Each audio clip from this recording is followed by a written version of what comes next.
I want to talk to you about something pretty major that happened last night. Okay, so it might not be major to you, but it's definitely major to me. I went to bed with dirty dishes in my sink. I know, it's horrible. Usually I would not be able to go to sleep. I could even try to ignore them and lay down, and I would have to get right back up and wash them dishes. But last night, I slept like somebody who didn't have dirty dishes in their sink. And I didn't think about them dishes, not even once. Let me explain. So we had church last night, and I had to make some decisions about how I was going to spend my time and my energy. I cooked supper, and my husband jumped in the shower after we got done eating to rush so we could get to church on time. So I could try to wash up the dishes as quickly as possible while he was in the shower, feeling flustered and frustrated, and get myself all in a titsy before I go to church. But I decided to just put the food away, wash off the counters, and leave the dishes in the sink. And then we came home from church. A little bit later than usual. They had fireworks afterwards. And lo and behold, the dishes were still in the sink. Well, then I had to make another decision. Did I try to frantically wash the dishes while maintaining the children and trying to get them to do their bedtime routine and get them in the bed? Or did I breathe and just let the dishes sit in the sink? Well, I chose to leave the dishes alone. I got the kids ready for bed, put them in the bed, sat down, had a few moments with my husband, and then I went to bed and slept so soundly. Something that never would have happened before. But I'm learning. See, God's teaching me that I don't have to get it all done every single day. Because you know what? This morning I woke up and those dishes were still in the sink. But I was well rested. I got up early enough to take a shower before heading off to prayer, going and picking up my grocery pickup. Then I came home, fixed lunch for my children, and then I washed them dishes. I washed them, and now my sink is empty. And nobody was hurt. Nothing bad happened because I left dishes in my sink. So I challenge you today. What yoke are you putting on yourself that you don't have to do in this moment? See, I have unrealistic expectations of myself. I'm supposed to be Superwoman. I'm supposed to have it all together. I'm supposed to have my house a certain way. I'm supposed to have my kids a certain way. I'm supposed to go to everything. But I've come to realize that's my expectations. That's not what God's asking me to do. We're reading a book called The Best Yes by Lisa Turnkhurst. Read it.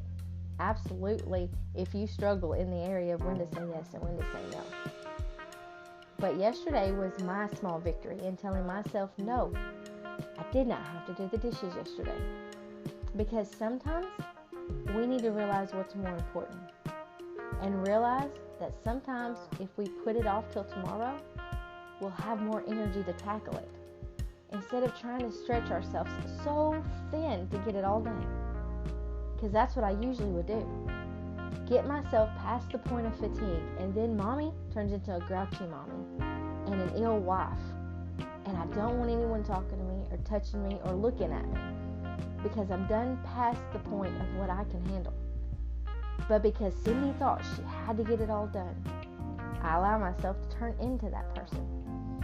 But I found I can rest in the peace of knowing what God's called me to and what He hasn't called me to. And I can ask His forgiveness for leaving dishes in the sink. Because you know what? In the grand scheme of things, He doesn't really care. The kids aren't going to remember that Mama went to bed with dishes in the sink. No, they're going to remember that Mama cooked supper and they watched fireworks after church. They would remember a lot more if I screamed and hollered at them at bedtime because I was super exhausted. But instead they went to bed in peace. How wonderful is that? So whatever it is today that you think you have to tackle, maybe reevaluate it. Let's see, is this really a I have to do it right now? Or is this a I just feel like I'm expected to do it right now, so I'm going to get it done, even though it's costing me my peace, my joy, and dare I say it, my sanity. So today, choose what can wait. What can you push off until tomorrow? What can you do in this moment that's really going to matter? Yes, mama, set down that broom and sit in the floor and play with that baby.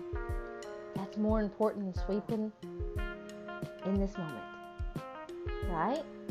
Set the vacuum cleaner down, set down the cooking spoon, turn around and give your husband a great big smile and a kiss when he comes home from work, because that's more important than worrying about burning the potatoes. We have to evaluate what's more important to us. See, if I would have pushed through and done them dirty dishes and turned into mega monster mom, I would have been teaching my kids dirty dishes and household chores come before peace, joy, sanity, and even being nice to them. But when I choose to step back and say, I don't have to do that today, I can rest in the peace of knowing that God's going to give me the strength to do that tomorrow, as long as I'm following and living according to His plan. So today, whatever it is that you can push back till tomorrow, whatever it is that's stealing your joy, come up with a new plan. Find a way to get past it, because I guarantee it doesn't have to be done right now. And if it is something that has to be done right now, I'm pretty sure you can find other things that you're pushing to the top of your list that could be more of back burner things instead of front and center things. We all have 24 hours in a day, but it's the ones who choose how they use them to the best of their abilities are the ones that God blesses with His peace to carry on for tomorrow.